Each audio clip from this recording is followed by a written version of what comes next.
Good morning, gentlemen, and welcome to week 11 of home learning.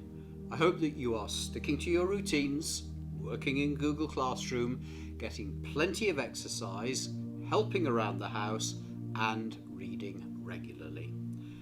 I hope too that you follow the school's Twitter account, because on there you will see a number of messages from your teachers letting you know how much we miss having you in school and how much we're looking forward to the day that you will be in our classrooms again. Of course, this week we have met very many of you in Year 10, and we will be seeing more of you in Year 10 in the coming weeks. It has been lovely to see you in school, and I've been very impressed that almost all of you attended, and you attended your appointments on time. I've been very impressed by the very mature attitude towards your meetings, and as always, by your very respectful and safe behaviour. Well done, Year 10. Now, last week I reminded you about the fantastic books that are available to you all to read and to listen to through the school website and YouTube channel. I spoke to you too about the responsibility that we all have to work for a society that is fair, that is equal and inclusive for everyone, and to challenge the very real wrongs of racism and other forms of discrimination. I hope you all listened to Mr. Shafi's excellent assembly this week, in which he spoke about how we all need to behave in ways that are not racist or homophobic or sexist or in any other way discriminatory towards others because we think they're different from us. We all understand that that is wrong. But what can be more difficult sometimes is to understand how we can change to make sure that we don't behave in discriminatory ways. So what I want to do this morning is talk about how reading regularly for pleasure can help us do just that. This is another reason why reading is so very important, especially the reading of good, well-written fiction. The more you read, the wider becomes your knowledge and the better you understand other people. One of the books that has been recorded for you recently is To Kill a Mockingbird by Harper Lee. You can listen to Mrs. Quick reading it for you on YouTube. The first 5 chapters are already available to you. Do listen to it. Now in chapters 2 and 3, one of the main characters, a young girl called Jean Louise or Scout Finch, starts school for the first time. She has a terrible first day. First of all, she gets into trouble with her teacher because she can already read and write. She learnt to read and write at her father's knee before ever starting school. That should have made her teacher very happy, but it doesn't. Instead, her teacher, Miss Caroline, because she is young and inexperienced and lacks confidence, feels threatened by this because she feels it is her job to teach Scout to read. So she tells Scout that she must stop reading and writing with her father at home. Well, as you can imagine, this really upsets Scout because she loves reading with her dad. Later on the same day, she gets into trouble again. Walter Cunningham, a young boy in the same class, but from a very poor family, has not brought any lunch to school because the family can't afford it.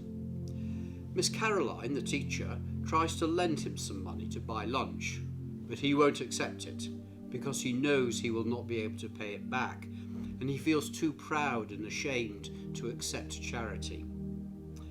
Miss Caroline doesn't understand this, so Scout tries to explain. I'll read the passage for you. I rose graciously on Walter's behalf. Miss Caroline? What is it, Jean Louise? Miss Caroline, he's a Cunningham. I sat back down. What, Jean Louise? I thought I had made things sufficiently clear. It was clear enough to the rest of us. Walter Cunningham was sitting there, lying his head off. He didn't forget his lunch. He didn't have any. He had none today, nor would he have any tomorrow or the next day. I tried again. Walter's one of the Cunninghams, Miss Caroline. I beg your pardon, Jean Louise. That's okay, ma'am. You'll get to know all the country folks after a while. The Cunninghams never took anything they can't pay back. No church baskets, no scrip stamps. They never took anything off of anybody. They get along on what they have. They don't have much, but they get along on it. If I could have explained these things to Miss Caroline better, I would have saved myself some inconvenience, and Miss Caroline subsequent mortification. But it was beyond my ability to explain things as well as my father. So I said, "You're shaming him, Miss Caroline." Miss Caroline stood stock still, then grabbed me by the collar and hauled me back to her desk. "Jean Louise Finch, I've had about enough of you this morning," she said. "You're starting off on the wrong foot in every way, my dear. Hold out your hand." Miss Caroline picked up her ruler, gave me half a dozen quick little pats, then told me to stand in the corner. A storm of laughter broke loose when it finally occurred to the class that Miss Caroline had whipped me.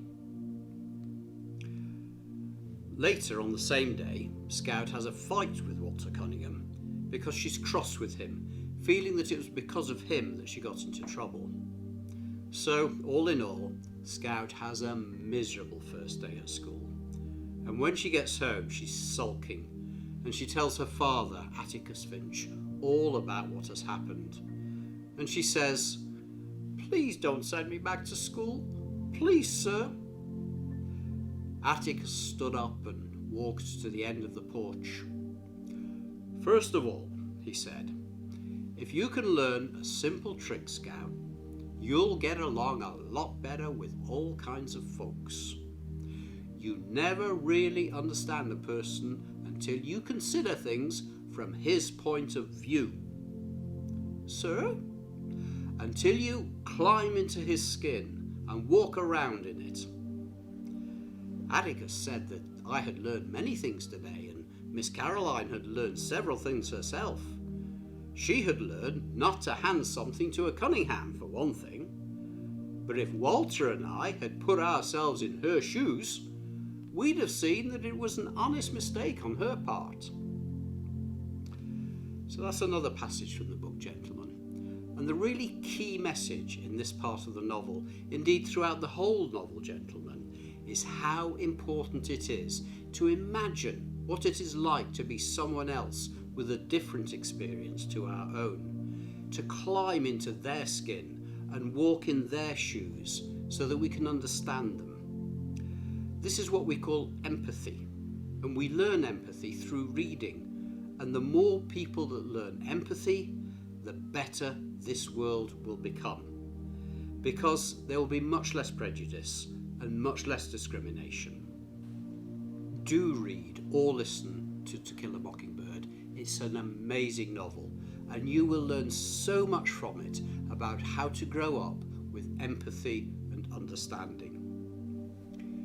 So reading then is really, really important, not just to help you get really good results in your exams and to do well at school. It is very important for those reasons, but also because of the power it has to make the world a better place. Thank you for listening.